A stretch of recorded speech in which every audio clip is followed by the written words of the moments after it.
Comemoramos nessa Quinta-feira Santa uma das passagens mais belas de toda a Bíblia, que é a cena do lava-pés de Jesus de Nazaré. Como dizia meu grande amigo, mestre e pastor Jonas Rezende, ali Jesus revela o Deus do lava-pés.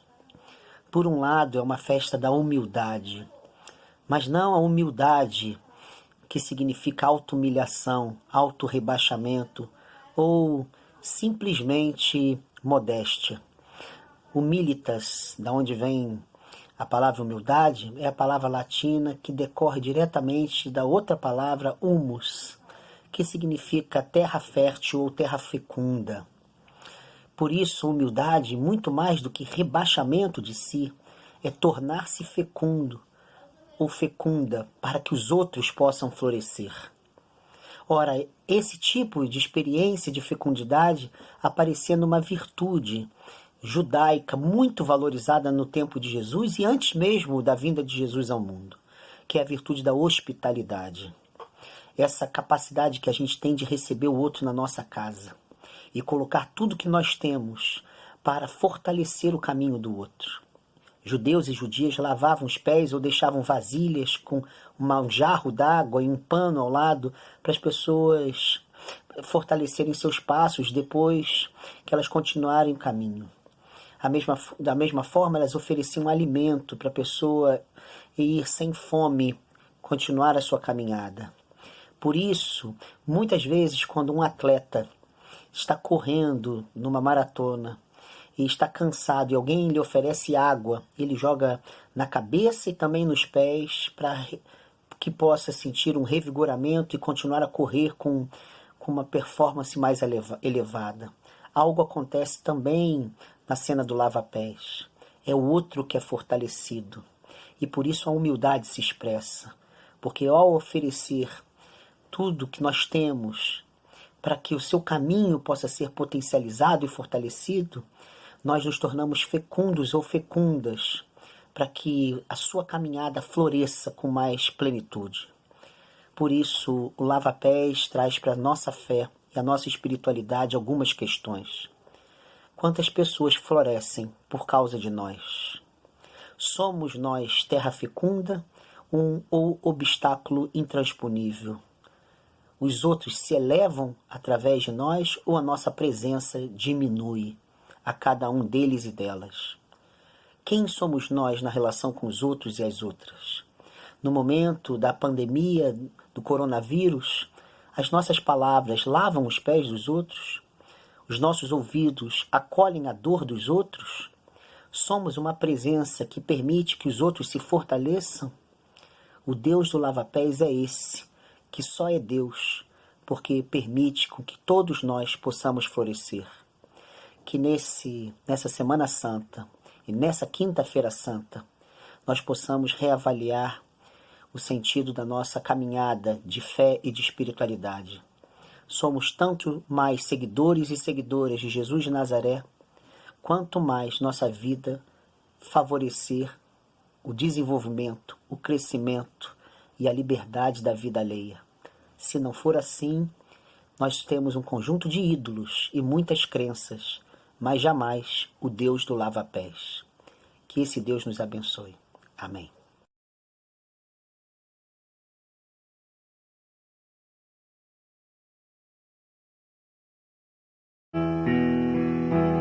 Jesus, tu reúnes os teus amigos e lhes lavaste os pés humildemente. Reveste-os como amores entre os perigos de um mundo desumano e incoerente.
Amigos e amigas, hoje celebramos a memória de um dos gestos mais desconcertantes de Jesus.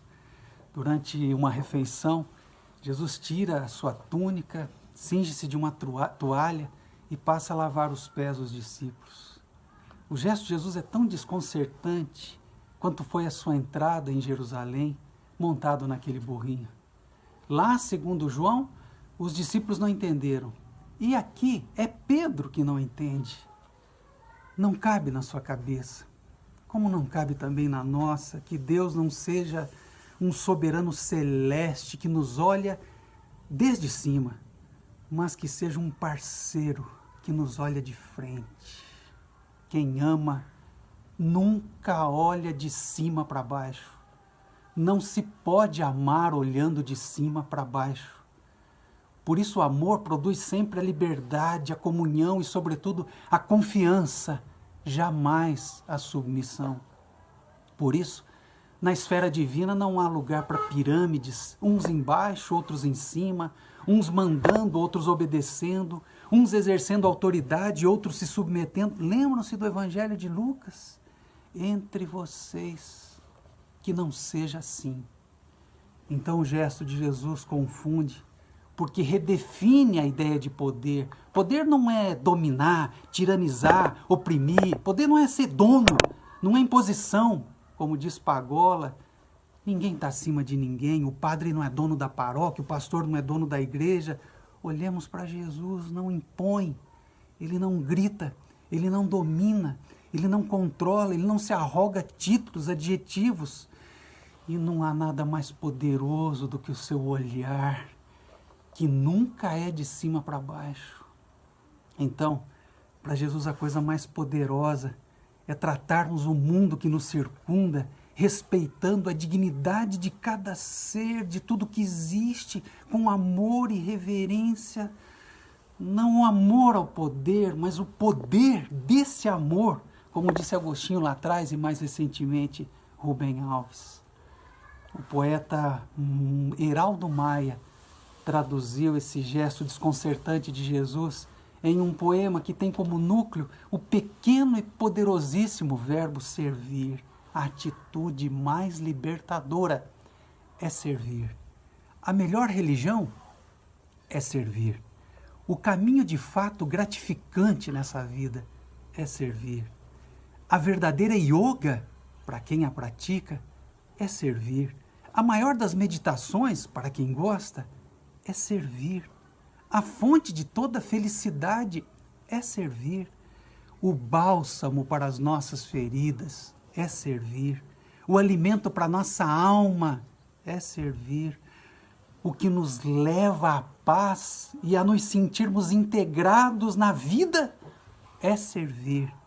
O que nos mata a fome de Deus é servir. O que nos preenche de sentido é servir, o que nos plenifica, o que nos redime, o que nos salva da morte, do desespero, da desesperança, o que nos abre as estradas para o encontro é servir. O que nos agrada sobremaneira é servir. O que nos basta é Deus, e Deus em nós é servir.